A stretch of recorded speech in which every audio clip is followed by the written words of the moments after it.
Minsan mas nakakatakot pa ang katotohanan kaysa sa kwentong katang-isip lamang.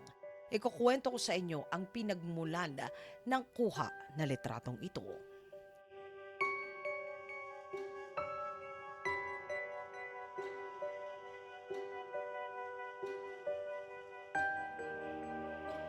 Ang mag-asawa ni si John at Jackie Neal ay taga-Canada.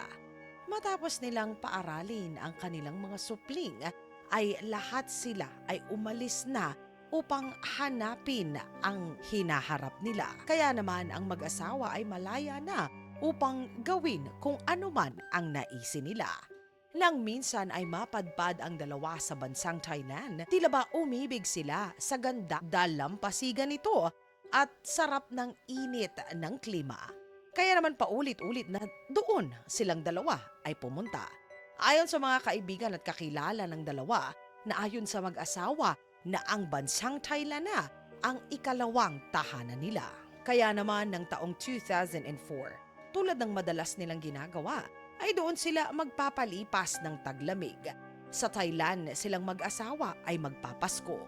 Tumuloy sila sa suki nilang hotel kung saan paglabas nila ng kanilang inuupahang silid ay talaga naman nadalampasigan na agad ang kanila na makikita. Ika-25 ng Disyembre, masayang tinawagan nila ang kani-kanilang mga pamilya. Ayon sa kanila na sila ay nasa paraiso na. Masayang binati ng dalawa ng maligayang Pasko ang mga mahal na mga supling nila. Nang ika-26 ng Disyembre, maagang nagising ang mag-asawa na si John at Jackie. Sa paglabas nila ng kanilang silid, tila ba naintriga sila kung bakit maraming mga turistang katulad nila ang nagtitipon-tipon sa mismong harapan ng baybayin sa tapat ng silid nila.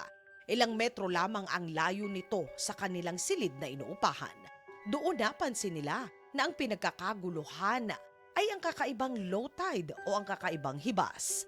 Napansin ng mag-asawa na talaga namang kakaiba ang low tide na ito dahil malayong malayo ang iniatras ng tubig ng karagatan. Dahil sa pag-atras ng tubig, tila ba natuyo na ang dalampasigan na madalas nila na nilalanguyan. Lingid sa kaalaman ng mga turista na doon ay nagtitipon-tipon na isa itong maagang senyales na imbis na doon ay tumambay at mamangha, ay dapat sila ay tumatakbo ng palayo.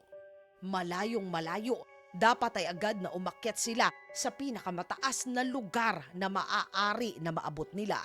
Ang kanilang nakikita pala ay indikasyon ng isang malaking tsunami na tatama dahil sa lindol na naganap sa ilalim ng katubigan na may lakas na 9.2 malapit sa bansang Indonesia, kung saan sila ay kasalukuyang nakatayo at pinanonood ang pag-urong ng katubigan.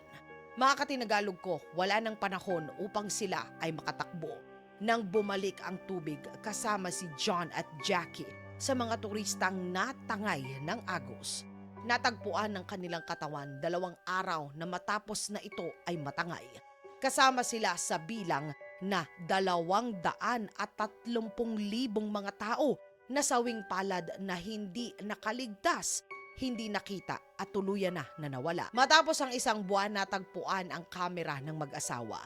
Sira na ang mismong kamera, ngunit nakaligtas ang mismong memory card na laman nito. At doon natagpuan ang mga litrato na inyo na nakikita.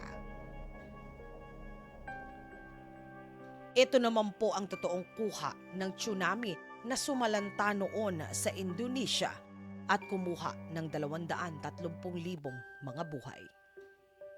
Mga katinagalog ko, alam po ba ninyo na pag umurong ang dagat ay kailangan tumakbo na kayo palayo? Nakakita na ba kayo ng tsunami o ng hibas?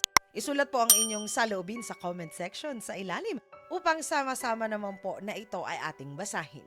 Mga katinagalog ko, maraming salamat po sa pagsama ninyo sa isa na namang segment natin na katulad nito.